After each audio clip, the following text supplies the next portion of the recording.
Ayan namin talaga nung pinangako tayo. Salamat.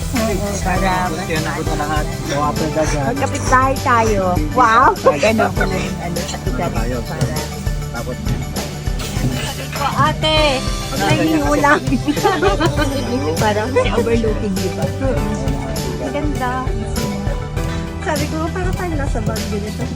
Taas. Diba parang tayo forest Ganda ate, oh. Next.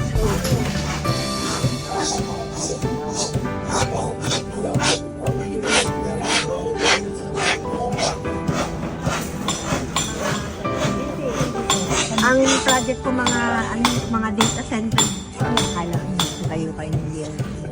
Buildings po, pero hindi mga residential, mga data center, di ba yung mga cellphones natin, may mga data kung saan nagsisave ng malaking power bank, yung mga bahay ng mga, so yung, yung client namin, Apple, Google, Microsoft, yung mga top 4.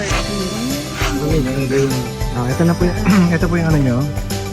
Sabi ko mas Nakaset back tayo ng 150 sa ground floor. Ano kuya? 1.5. Nakaset tayo Ayaw po. sa ilalim.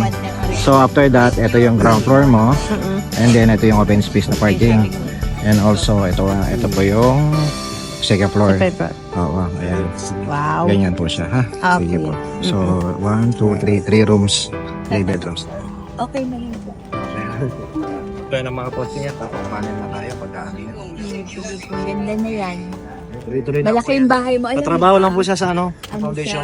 Ah, Kasi malalim, adobe, matigas. sabi ko dapat nga sa si ate. Tapos Kasi tingin namin, excited na ako. Yes. Hindi lang. Kaso mapto siya na pauwi kami. So, nagkaroon ng Ayan, konti na lang po yan. revision. So, anong revision? Sabi ko, Magiging ganyan na rin yung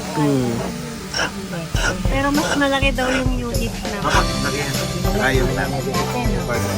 so, Ito kasi yung ito niya. Kaya Kaya ang bilis na may kumuha. Bali dito. Bali Yan po, dito yung tama po. enter. Kasi po mag-iyan. malayo sana maraming din. Nag-downsize kami sa mga panel. pag-subdivide. Yan yung mga Ginawa panels. naming 8. Tapos,